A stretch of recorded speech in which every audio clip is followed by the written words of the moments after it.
Dog came back through the storm with a woman's blood under his jaw. Not cattle blood, not coyote blood, human blood. And clamped between his teeth was a strip of wet paper stamped with the name of a man nobody in Sable County said out loud unless the door was bolted first. Elias Ward saw the dog from the porch of Thorn Mesa Ranch just as the sky went black over the eastern flats. Flint should not have been out there.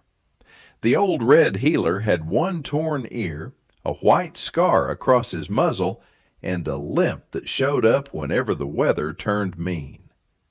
He had survived a mountain lion when he was 2, a rattlesnake when he was 4, and one winter so hard it took 37 head from the south pasture before the first thaw. But Elias had never seen him look frightened until that evening. Flint did not run to the water trough. He did not shake off the dust. He did not circle the porch for praise the way he did after a clean patrol. He went straight for Elias, dropped the strip of paper at his boots, and barked once. Sharp, desperate, a warning. Then he turned back toward the storm. "Where?" Elias asked. Flint barked again, grabbed Elias by the cuff, and pulled. Any other man might have blamed the wind. Any other man might have shut the door and waited for morning. But Elias Ward had learned 2 things in 44 years on the border plain. Storms lie. Dogs do not. 10 minutes later, Elias was in the saddle with a rifle across his thigh, and Flint running low ahead of him through dust so thick the world vanished beyond the horse's ears. They rode east, away from the barns, away from the last yellow light in the ranch windows, into Cinder Wash. That place was bad ground. In dry months, it was all red clay shelves, thorn scrub, and limestone cuts deep enough to break a horse's leg. In wet months, it turned into a trap. A storm could fall 20 miles away and send a black wall of water through the wash before a man even smelled rain. Flint knew that. Elias knew that. Whoever had gone in there bleeding had either been hunted, lost, or out of options. The dog stopped at the mouth of a narrow cut where the storm made a flute out of the rock. Elias dismounted. At first he saw nothing but mesquite and moving dust. Then lightning opened the canyon. A woman lay beneath the ledge. Her dress had once been gray. Now it was torn dark with mud and blood. One hand was curled around the root of a dead mesquite tree, as if she had tried to drag herself 1 more inch and failed. Her hair was plastered against her face. Her boots were ruined. Her breathing was so shallow Elias only noticed it because Flint pressed his nose to her wrist and whined. Elias knelt. "Ma'am?" No answer. He moved her hair from her face and felt his throat tighten. She had been beaten, shot through the left side, left where coyotes would come before daylight. Her eyelids fluttered. For half a second she looked directly at him, not with hope. Hope was too expensive for a woman that close to death. Looked at him like she was trying to decide whether he was another nightmare. Then her cracked lips moved. "Don't let him get the book." "What book?" But she was already gone again. Flint pushed his head beneath her hand and held still. Elias looked at the strip of paper he had folded into his coat pocket. The ink had bled in the rain, but one stamped line remained clear. Crowe, Labor and Placement Company. Elias knew that name. Everyone knew Silas Crowe. On paper, he was a contractor who sent cooks, laundresses, seamstresses, and housegirls to mining camps, railroad crews, and wealthy homes along the southern line. He wore a silk vest to church when he bothered to go. He shook hands with judges. He bought beef with clean coin and always paid on time. But there were other stories. Women who signed a season contract and never came home. Debts that grew instead of shrank. Girls moved at night in covered wagons. Men who asked questions and later found their horses shot, their fences cut, or their barns on fire. Elias had heard those stories for years. He had also done what most powerful men did when evil did not stand on their own doorstep. He had looked away. A woman was bleeding on his land, with Crowe's name in his pocket, and his dog standing over her like a guard at a grave. Elias made his choice. He wrapped her in his coat, lifted her carefully, and carried her to his horse. She weighed almost nothing. That frightened him more than the blood. The ride home took 3 hours. The storm broke once, then came back harder, throwing cold rain sideways across the flats. Elias held the woman against his chest with one arm and the reins with the other. Flint ran ahead, stopping whenever the horse lost the path, then vanishing and reappearing like a shadow stitched to lightning. Stirred. Once she whispered a name, Mara. Elias leaned close. "Is that your name?" She did not answer. By the time Thorn Mesa's lanterns appeared through the rain, the eastern sky was paling. Ben Halder, the foreman, met him in the yard with a shotgun in hand. Ben was 62, narrow as a fence rail, and had known Elias since Elias was a boy too proud to admit fear and too young to understand grief. He took one look at the woman and lowered the shotgun. "Who is she?" "Don't know." "Who did that to her?" Elias stepped down, boots sinking in mud. "Silas Crowe, unless the devil started printing business paper." Ben went still. Behind him, the bunkhouse door opened. Men leaned out into the rain. Elias carried Mara toward the house. "Send Lute to fetch Dr. Bell from Mercy Crossing," he said. "Wake Alma. Boil water. Clear the west room." Ben did not move for a beat. "Elias, now." The old foreman turned and shouted orders. Inside the house, Alma Reyes was already tying back her gray hair and muttering prayers sharp enough to cut leather. She had cooked for Thorn Mesa since Elias's father was alive. She had buried one husband, 2 sons, and 1,000 illusions about men who called themselves respectable. When she saw Mara, she did not ask for details. She only said, "Put her here." The west room had not held a guest in years.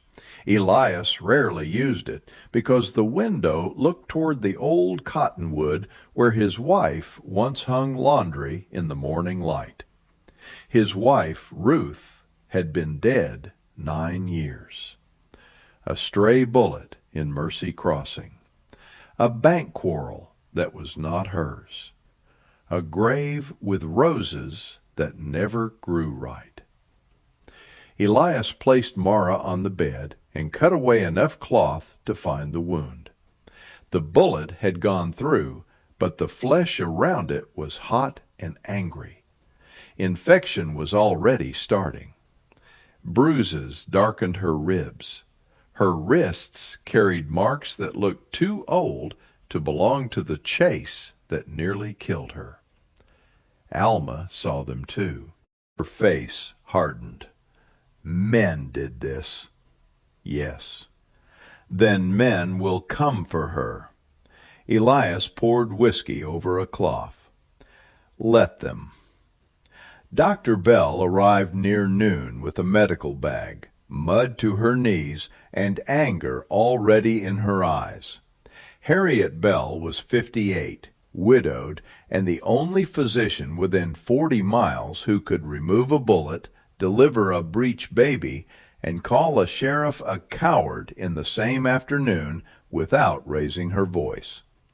She examined Mara in silence. Elias watched from the doorway. Flint lay under the bed, still wet, still watching. At last, Dr. Bell straightened. She lives if the fever breaks. She dies if it doesn't. No telling yet. She said something about a book. Dr. Bell looked at him. What kind of book? I don't know. Then find out before Crowe does. Elias did not ask how she knew the name. People like Silas Crowe left fingerprints on a county even when nobody could prove where they pressed. The fever held Mara for 2 days. She burned, shivered, muttered in fragments, and fought invisible hands. Alma spooned broth between her lips when she could swallow. Dr. Bell came twice. Flint left the room only when Elias dragged him outside to eat. On the third night, just before dawn, Mara woke screaming. Elias was asleep in the chair and came up with his revolver half drawn before his eyes opened fully. Mara had the lamp in one hand like a weapon, and the blanket clutched to her chest with the other. "Easy," Elias said. "You're safe." "No one is safe." Her voice was raw. Her eyes swept the room, the door, the window, his gun, his boots, the distance between herself and escape. She was measuring everything. Elias set the revolver on the table. "My name is Elias Ward. This is Thorn Mesa Ranch. My dog found you in Cinder Wash 3 nights ago." The dog lifted his head. Mara looked down. The fear in her face changed then, not gone. "He stayed," she whispered. "All night, from what I can tell." Mara's eyes closed. For one trembling second she pressed her hand to Flint's scarred head. Then the wall came back up. "I need water." Elias gave her the cup. She drank too fast and coughed. He refilled it. "What's your name?" "Mara Quinn." "Who shot you, Mara?" She stared at the cup. "Nobody you can fight." "I fought worse than nobody." That almost made her smile. Almost. Then she looked at him with a seriousness that made the room feel smaller. "If Crowe finds me here, he won't just kill me. He'll burn your ranch to teach the county what happens when someone shelters what belongs to him. You don't belong to him. You think words change papers? They change what I'll shoot for." Her hand tightened around the cup. "You don't understand what he is." "I know enough." "No, you know rumors." "No, you know rumors. I know his wagons. I know his ledgers. I know the locks on the back rooms and the names of men who smile in daylight and buy women after dark. The room went quiet. Elias felt the old shame of every year he had heard whispers and chosen silence. Because the ranch was safe, because his cattle were many, because his grief had made the world small. "What book?" he asked. Mara looked away.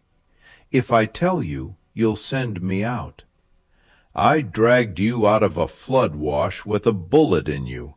If I wanted you gone, I took the long road." She studied him for a long time. Then she spoke. "Crowe keeps 2 ledgers, one for taxes, one for truth. The second one lists contracts, payments, buyers, routes, bribes, judges, deputies, rail agents, men who took women from him and paid to have the paper vanish." Elias leaned forward.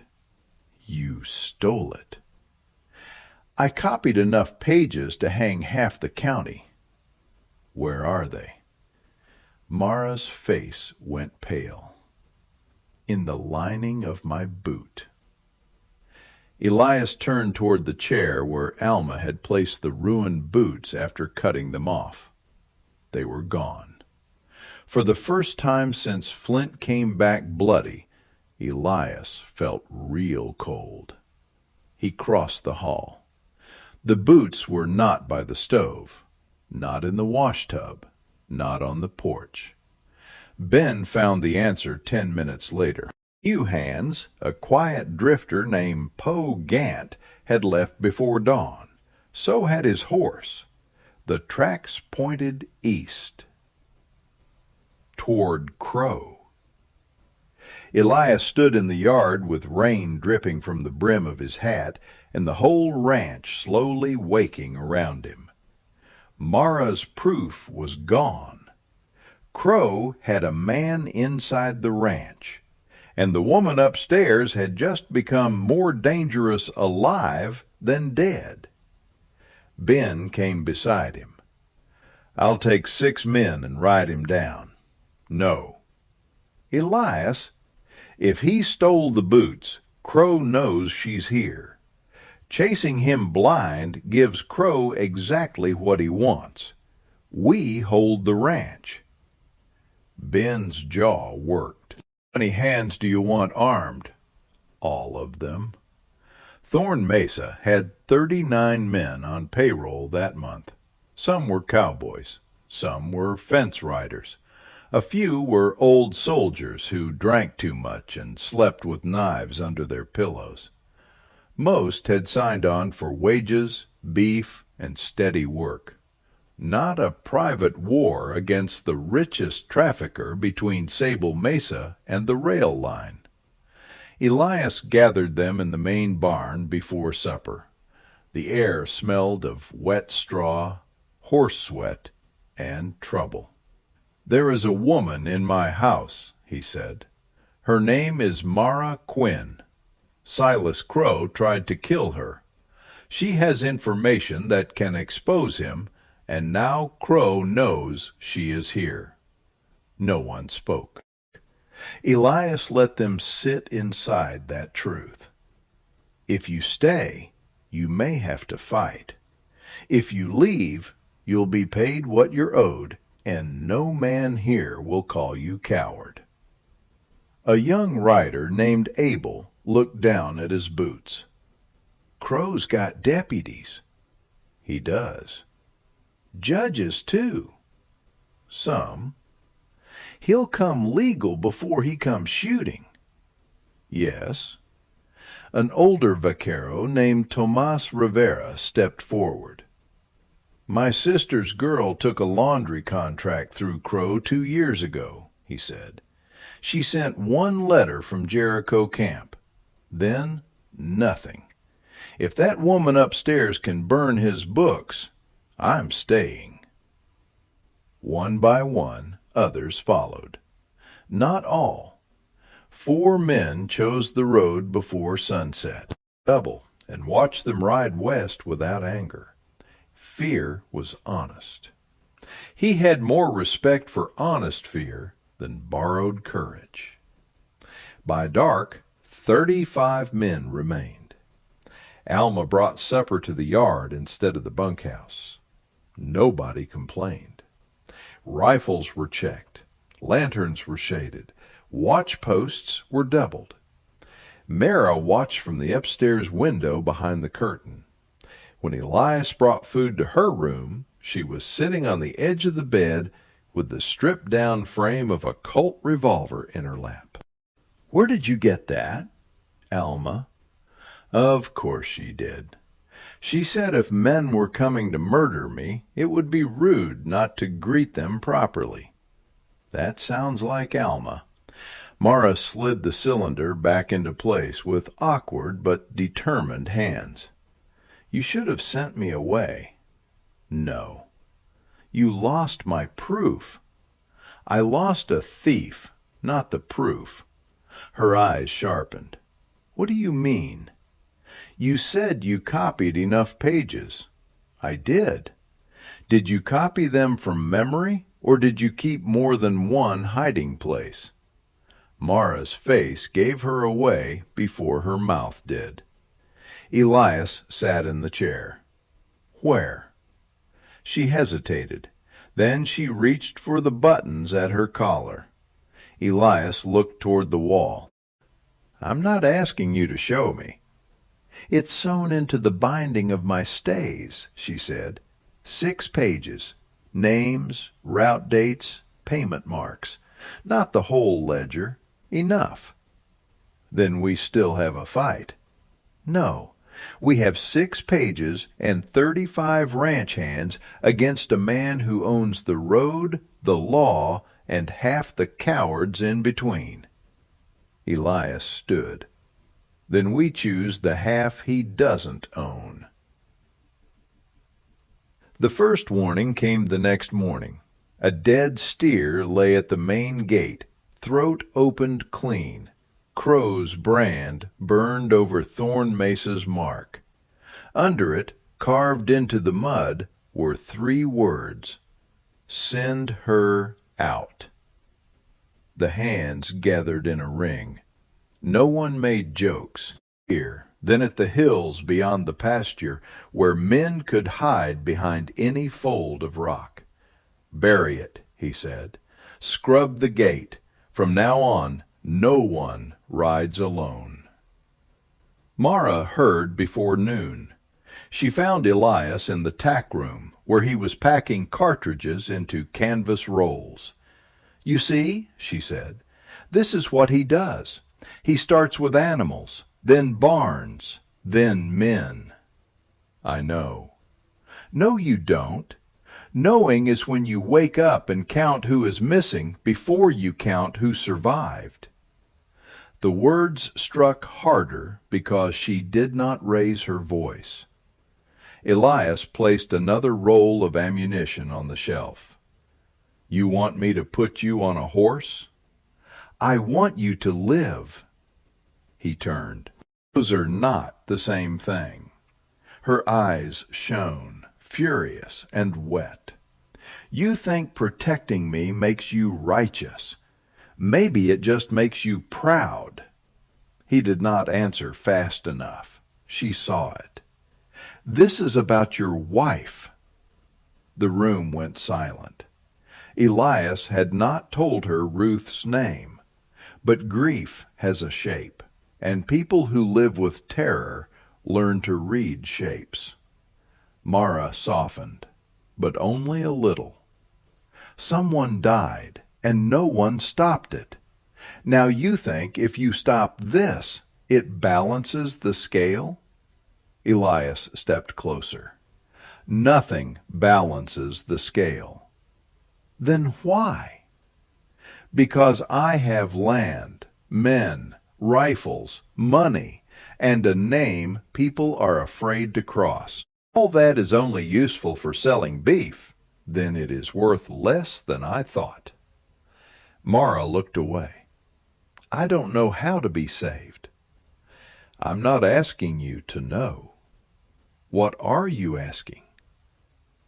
Stay alive until we can make Crowe answer." For the first time, she did not say no. Crowe came himself 2 days later. 15 riders appeared on the south road in a line too calm to be friendly. At their center rode a man on a gray horse, dressed in a black coat despite the heat, his beard trimmed sharp, his gloves clean. Silas Crowe looked less like an outlaw than most respectable men. That was what made him dangerous. Elias met him in the yard with Ben on one side and Tomas on the other. Rifles watched from haylofts, windows, and behind the water trough. Crowe smiled as if arriving for dinner. "Ward?"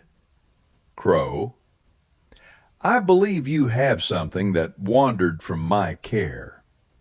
Nobody in my house belongs to you." Crowe's smile thinned. "A contracted employee fled after stabbing one of my overseers and stealing company property. I am here to retrieve her before this becomes unfortunate." "It already became unfortunate when you shot her." "My men say she ran into dangerous country. Accidents happen." "So do burials." For a moment the mask slipped. A shutter gap. One hand pressed over the hidden pages beneath her bodice. Flint stood against her leg, silent and bristling. Crowe's gaze flicked to the upper window. He knew. Elias saw it and stepped sideways, putting himself in the line of sight. "You are making yourself very expensive, Ward," Crowe said. "You have 12,000 cattle and water rights half the county envies. You have barns that burn, men with families, fences that stretch too far for one night watch. Ask yourself what one damaged woman is worth." Elias's voice dropped. "More than your life, if you keep standing here." Every rifle on the ranch rose.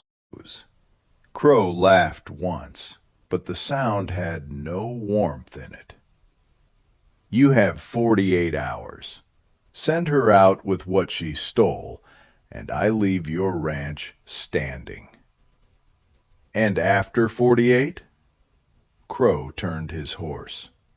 "Then I stop asking." That night, Thorn Mesa became a fort. Wagons were dragged into barricades. Water barrels were placed beside each barn. Ammunition went to the windows.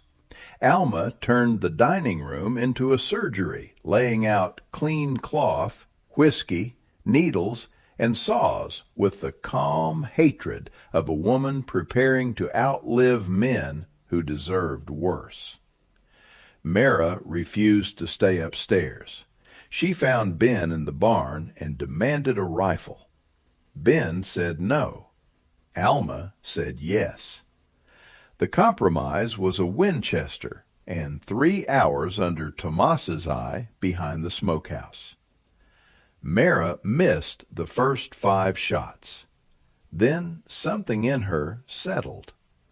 By sunset, she was hitting the target often enough that Tomas stopped correcting her hands and started correcting her breathing. "You shake before," he said, "not when you fire." "I've had practice being scared." "Good. Fear that knows its job can keep you alive." On the second night after Crowe's visit, the grain barn burned. Not by lightning, not by accident. A lamp had been placed in the hay and wrapped with oily rags.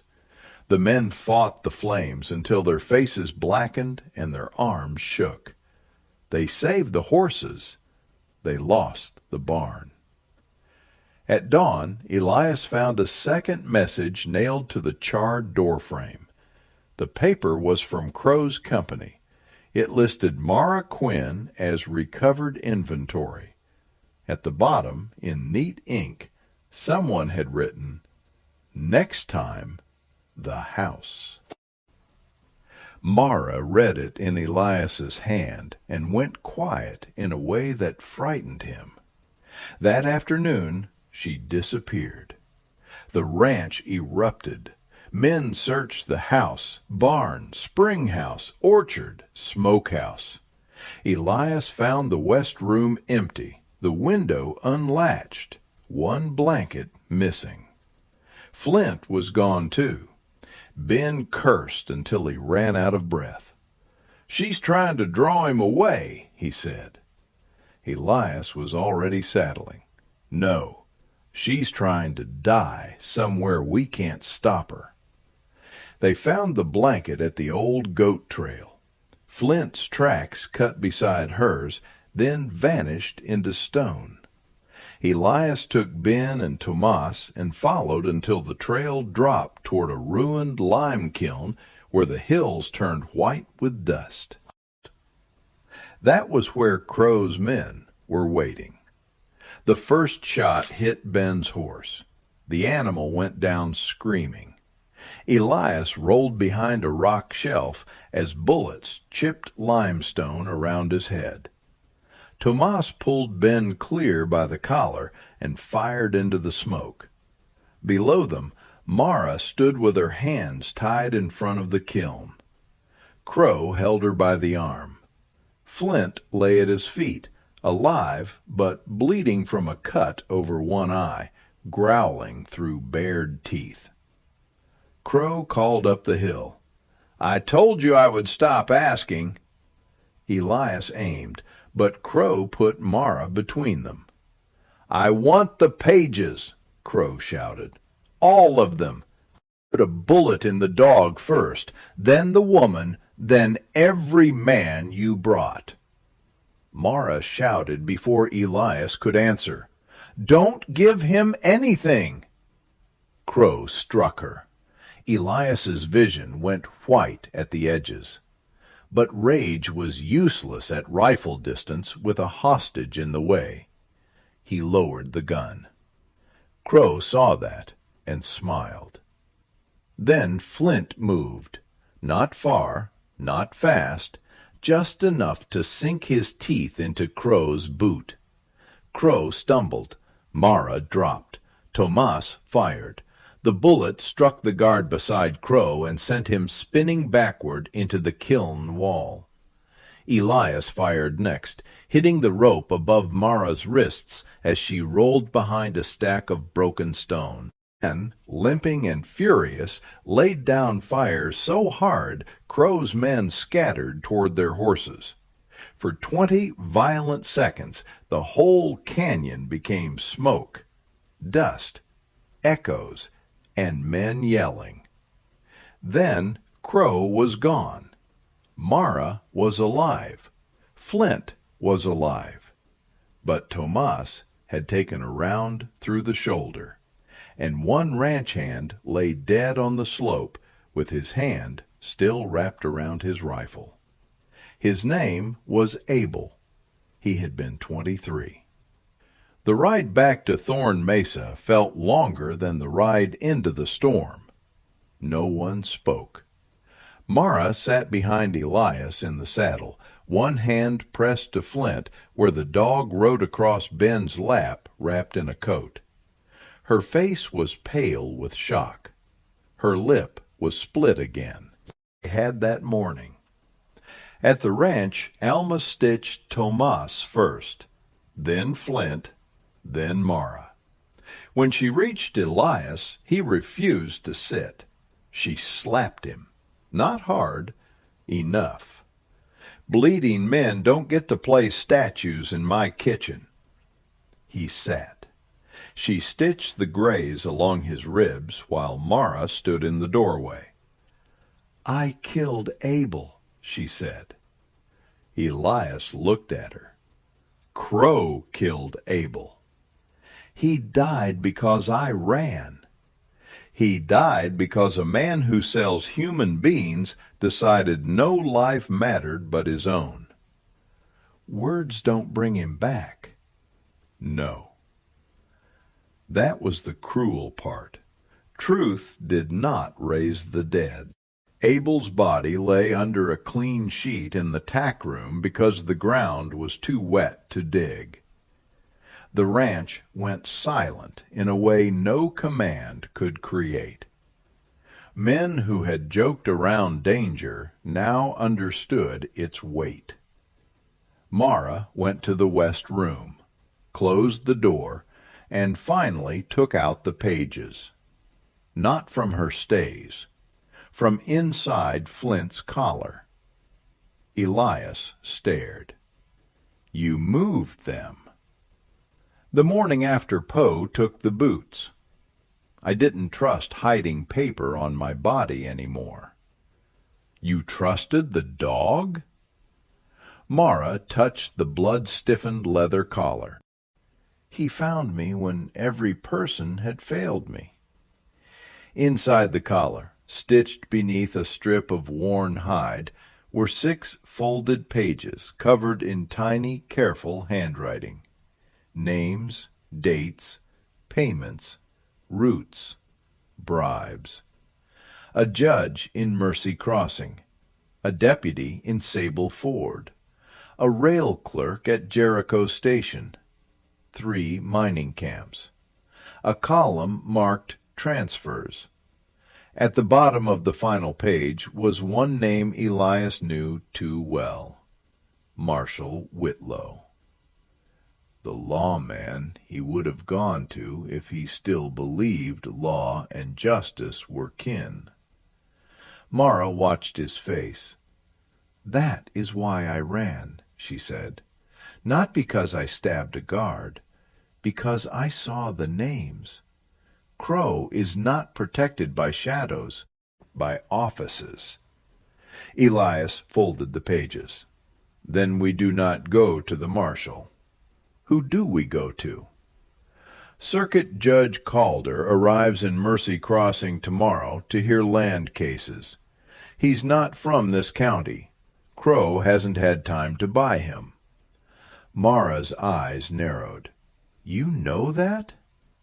I know he ruled against my water claim 2 years ago when every local man expected him to favor me.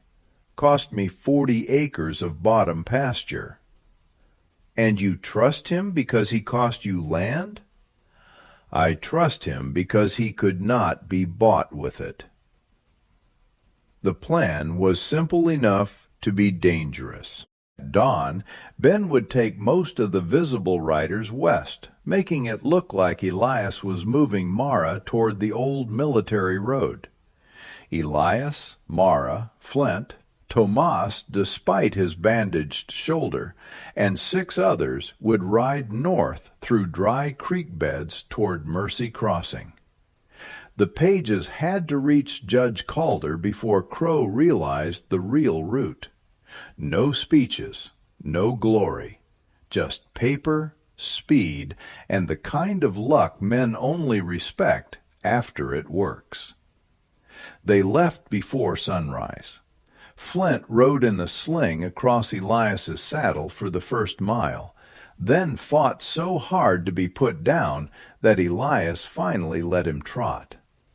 The dog limped, but he moved with purpose, nose low, ears alert. Mara rode beside Elias in borrowed men's clothes and a hat pulled low. The revolver at her hip looked less like a costume now. The country north of Thorn Mesa opened into pale grass and broken gullies. Meadowlarks called from fence posts as if the world had not become a war. By mid-morning they saw dust behind them. Crowe had guessed, or someone had told him. Either way, 12 riders were coming hard. The race to Mercy Crossing began in silence. No one wasted breath. They cut across Widow's Flats, splashed through a creek that should have been dry, took the narrow shelf above Devil's Bend because it was shorter by 4 miles and deadly if a horse lost footing. Crowe's men followed. At the bend, a bullet screamed past Elias's hat. Another hit the rock wall and sprayed Mara's cheek with stone. Flint, running beside the horses now, veered suddenly toward a side cut and barked. Elias almost ignored him. Then he remembered the storm. Dogs do not lie. He turned hard.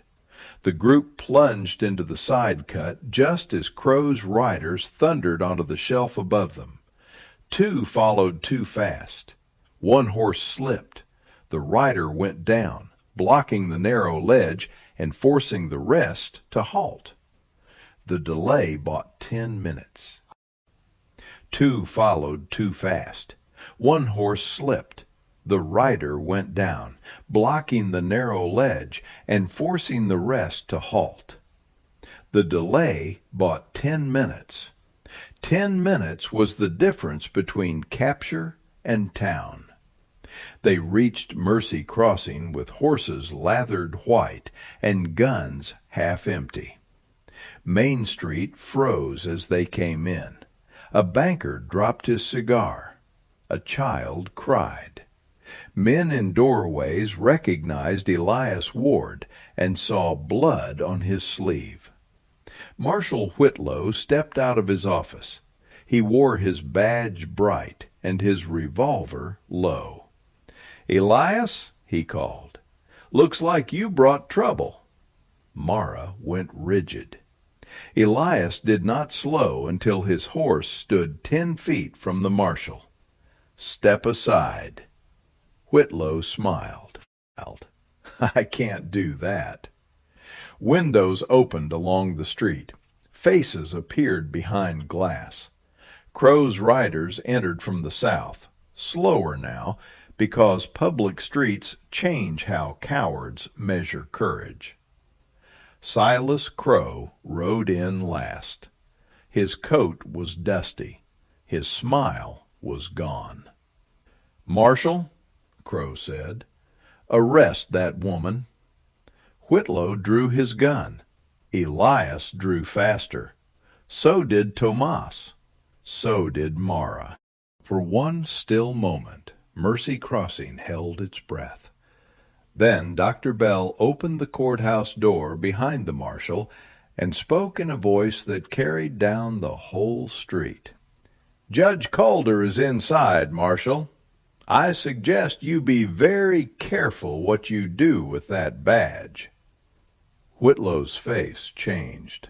Not fear exactly. Calculation. That was enough. Mara stepped down from her horse. Crowe laughed, loud and forced. "Look at her, a fugitive thief dressed like a ranch hand. You mean to take her word over mine?" "No," Elias said. He took Flint's collar from his coat pocket and opened the stitched seam.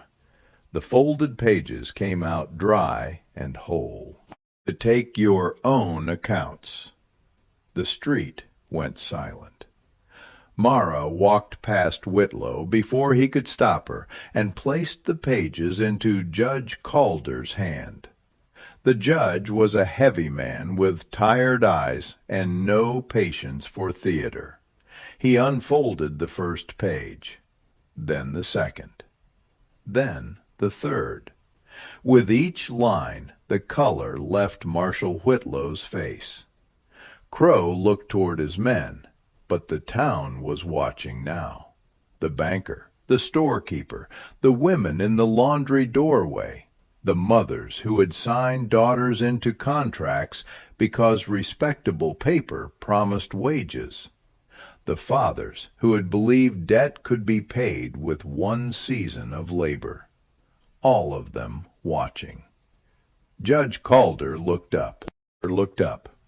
"Marshal Whitlow, surrender your sidearm." Whitlow swallowed. Crowe reached for his rifle. Mara shot first. Not to kill.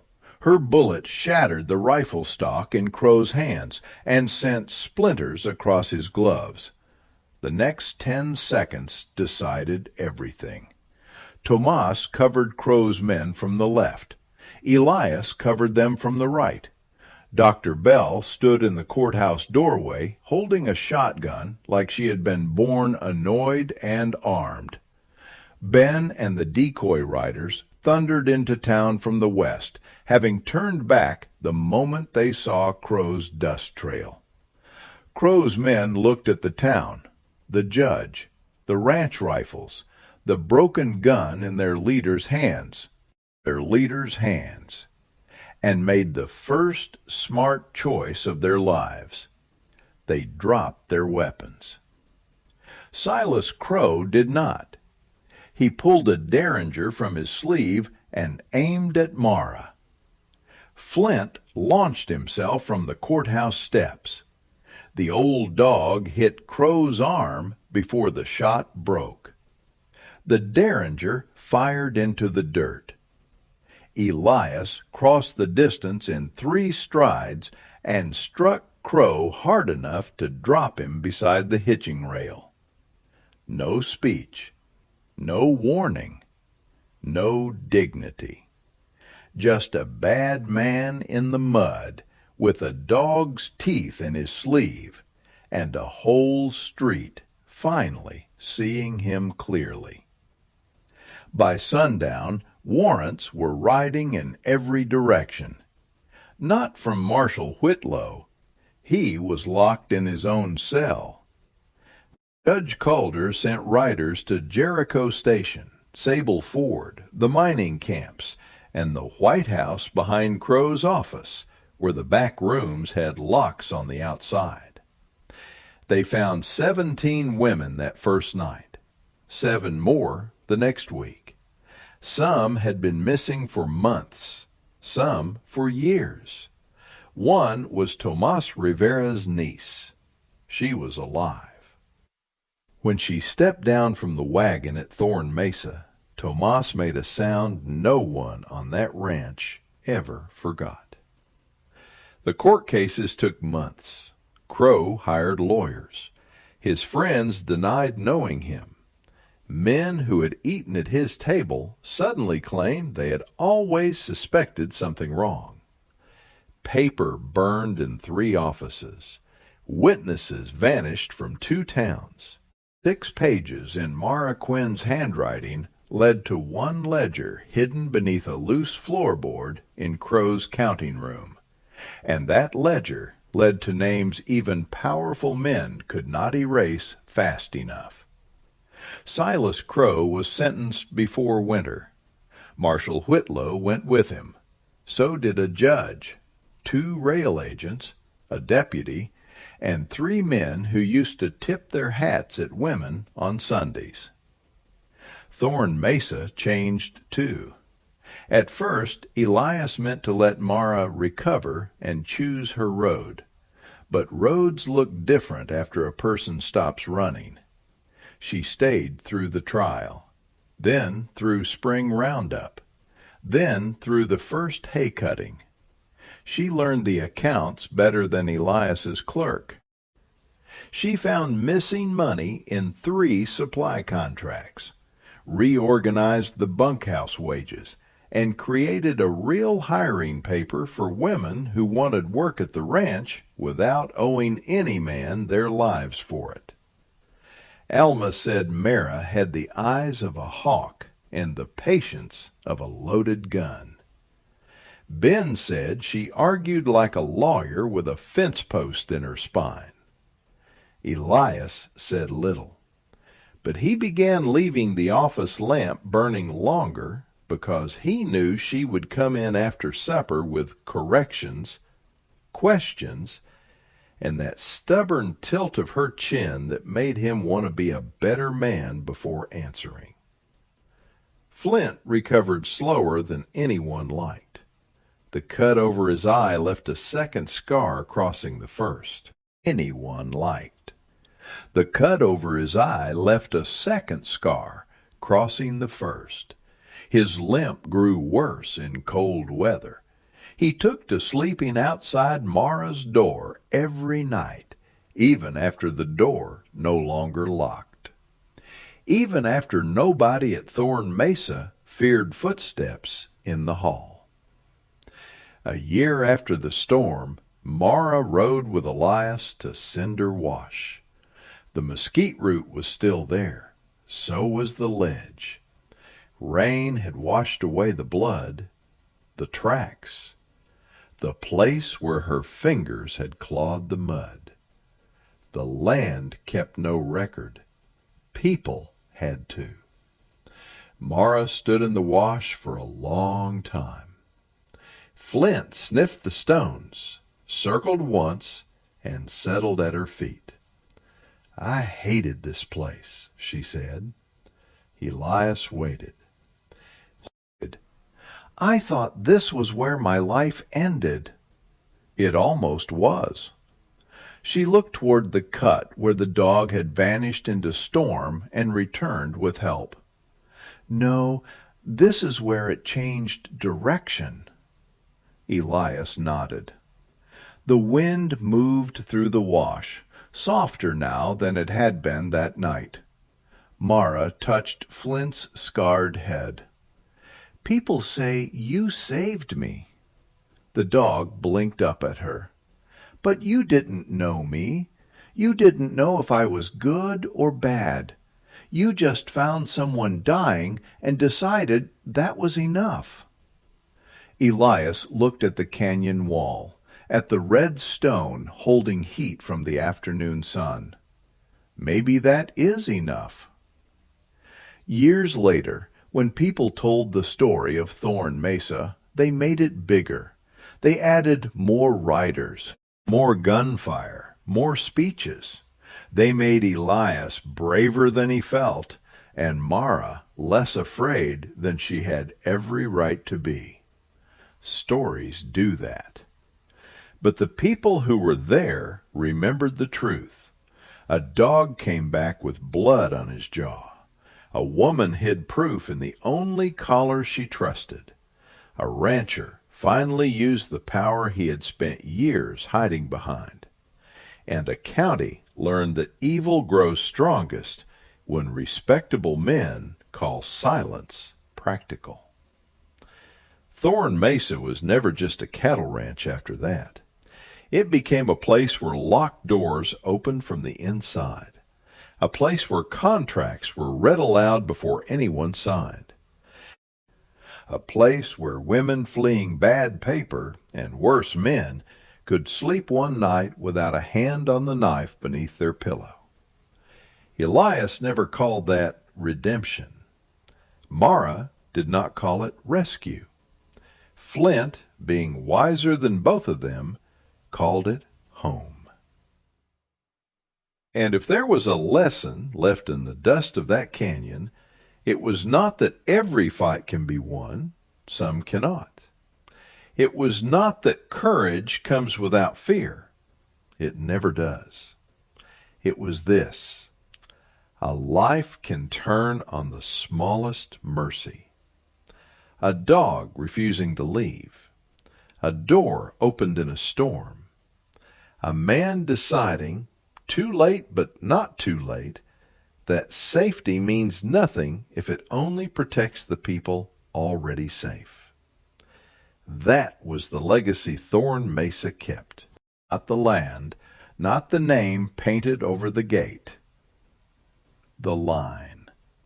The one they drew when Silas Crowe came asking for a human being and found at last that there were still places money could not enter, and still people who would not move.